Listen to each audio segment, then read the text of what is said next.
Good morning students, myself Rajeshwari Devi Rathore. आज हम नया टॉपिक ले रहे हैं पेपर 2 का, आधुनिक विश्व का इतिहास। उसका है टॉपिक आर्थिक परिवर्तन सामंतवाद से पूंजीवाद। तो इसमें हम पूंजीवाद और सामंतवाद दोनों के विषय में पढ़ेंगे। तो पहले हम लेंगे सामंतवाद। सामंतवाद का अर्थ। सामंतवाद मध्ययुगीन यूरोप की प्रमुख विशेषता है। इसे अंग्रेजी में फ्यूडलिज्म कहते हैं। फ्यूडल शब्द की उत्पत्ति फ्यूडम नामक शब्द से हुई है, जिसका अर्थ है जागीरदार।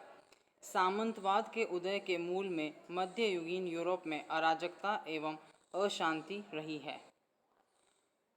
रोमन साम्राज्य के अवसान के पश्चात बर्बर जातियों ने सिर उठाया और एक के बाद एक हमले रोम पर किए। तो बर्बर जातियों के हमलों से रोम को मुक्ति दिलाने के लिए कुछ वीर पुरुषों ने जिम्मेदारी ली। रोम की सुरक्षा की जिम्मेदारी लेने वाले इन वीर पुरुषों ने ग्रामों एवं नगरों में दुर्गों का निर्माण करवाकर उसमें सशस्त्र सैनिक रखे। इन वीर पुरुषों की सैन्य सेवाओं के बदले उन्हें जागीर के रूप में भूमि दी जाती थी। जागीर का प्रमुख जागीरदार अथवा सामंत कहा जाता था। सामंतवाद एक ऐसी प्रणाली है जिसमें स्थानीय शासक उन शक्तियों का प्रयोग करते हैं जो सम्राट अथवा किसी केंद्रीय शक्ति को प्राप्त होती हैं।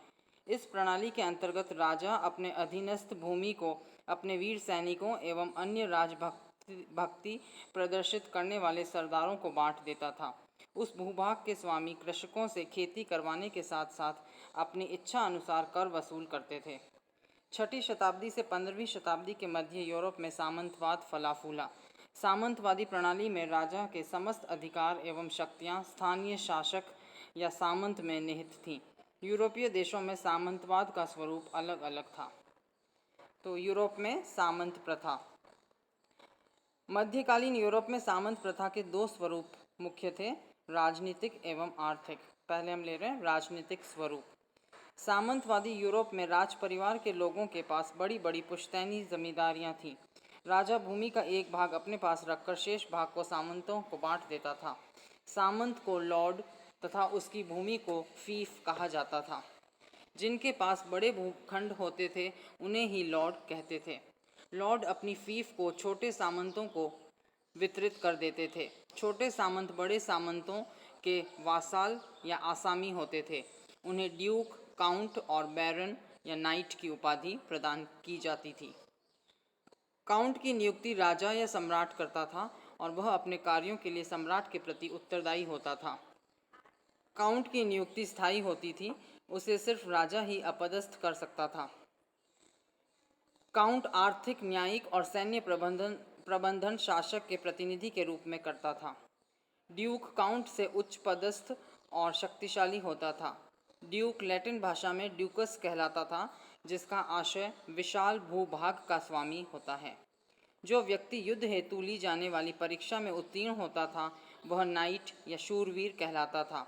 नाइट भी अपनी भूमि का एक हिस्सा दूसरे को देकर अपना सेवक बना सकते थे। चर्च के पदाधिकारियों को भी भूमिपति, लॉर्ड या अनुचर, वासाल बनाने का अधिकार था। इस प्रणाली में सबसे निम्न स्थान सर्फ यानी कृषक या दास का होता था। अब लेंगे हम आर्थिक स्वरूप। सामंती प्रथा में सामंतों द्वारा भूमि से अर्जित की जाने वाली आय एवं सामंतों और कृषक दासों के मध्य संबंध को निर्धारित किया जाता था। बड़े सामंत लॉर्ड तथा छोटे सामंत मैनर कहलाते थे। छोटे सामंत ग्रामों में दुर्ग बनाकर रहते थे। दुर्गों के समीपस्थ भूमि पर उनका अधिकार होता था। एक शक्तिशाली सामंत के अधीन अनेक मैनर होते थे। इस प्रकार मैनर के अधीन कृषक दासों सर्फ का स्वामी बदल जाता था। अब इन्हें उनकी चाकरी करनी पड़ती थी। सामंतों द्वारा कृषक दासों के साथ अमानवीय व्यवहार किया जाता था। राजा अपने बड़े सामंतों को एवं बड़े सामंत अपने छोटे सामंतों यानी मैनर को भूमि का अनुदान एक भव्य समारोह में प्रदान करते थे। इस दौरान कृषक दास निशस्त्र और नंगे सिर मस्तक को टेक कर उसके हाथ को चूमते हुए ये प्रतिज्ञा करता था कि वह ताउम्र अपने स्वामी के प्रति ईमानदारी से वफादार रहते हुए सेवा करेगा। इस शपथ को फिडेलिटी कहते थे। मध्यकालीन सामंतों का रहन सहन वैभव संपन्न होता था। उन्हीं के द्वारा प्रशासन नियमित और नियंत्रित किया जाता था। अब हम लेंगे सामंतों के कार्य। तो सबसे पहला कार्य उनका था, बड़े सामंत बाहरी आक्रमणों के अलावा प्राकृतिक आपदाओं से भी जनता को सुरक्षा प्रदान करते थे। दूसरा, छोटे सामंतों को लॉर्ड के लिए वर्ष में 40 दिन युद्ध करना पड़ता था। तीसरा, क्षेत्र में शांति एवं अनुशासन बनाए रखना। चौथा, किसानों से लगान वसूली करना। पांचवा, जनता के पारस्परिक विवादों का निपटारा करना। छठा, राज्य में जनहित के कार्य करवाना। सातवां, कृषि, वाणिज्य, व्यापार और उद्योगों को प्रोत्साहित करना। और लास्ट था, देश पर खतरे के समय राजा की सैन्य मदद करना। तो ये थे सामंतों के कार्य। अब लेंगे हम सामंतों के प्रमुख अधिकार। राजा और सामंत दोनों पारस्परिक उत्तरदायित्व के सूत्रों में बंधे होते थे। दोनों के मध्य एक समझौता होता था जिसके अनुसार राजा को सैन्य सेवा पाने का अधिकार था तो सामंत को भी जागीर पाने का अधिकार था। जीवन पर्यंत सामंत के परिवार की समस्त जिम्मेदारी राजा की होती थी। पहले है किसानों की दशा। किसानों की स्थिति अर्ध दास की भांति होती थी। किसानों को सामंतों की जागीर या मैनर पर बेगार करनी पड़ती थी। बेगार की अतिरिक्त पैदावार से नकदी रूप में कुछ भुगतान करना पड़ता था। किसान अपने बच्चों का विवाह बिना सामंत की अनुमति के दूसरी जागीर में नहीं कर सकता था। किसान का बेटा न तो स्कूल जा सकता था और न ही चर्च में पादरी बन सकता था। किसान का यह प्रमुख कर्तव्य माना जाता था कि यदि अपने मैनर का सामंत निरीक्षण या शिकार खेलने आए तो वह उसका आदर सत्कार करे। इस प्रकार किसानों की स्थिति को अच्छा नहीं कहा जा सकता था। अब लेंगे हम सामंत प्रथा के लाभ। मध्य युग के अंधकार में जब यूरोप बर्बर जर्मन कबीलों, नॉर्थमैनों और मुसलमानों के आक्रमण से पदाक्रांत हो रहा था, तब सामंतवाद ने पश्चिमी यूरोप के पूर्ण विनाश को रोके रखा।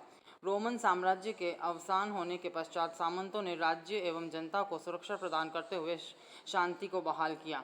सामंत प्रथा ने शासकों को स्वेच्छाचारी एवं निरंकुश बनने से रोका। इस प्रथा से पूर्व सम्राट सर्वोपरि होता था।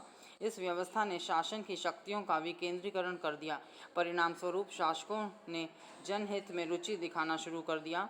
रोमन नियमों में के लुप्त हो जाने पर सामंतों द्वारा अपनी नई न्याय प्रणाली दिव्य परीक्षा आर्डियल द्वारा ही विवादों का निपटारा किया जाता था। सामंतों ने कानून में एकरूपता लाने का प्रयास किया। इस प्रथा ने नगरीकरण को बढ़ावा दिया। आर्थिक उन्नति में सामंत प्रथा का अतुलनीय योगदान रहा है।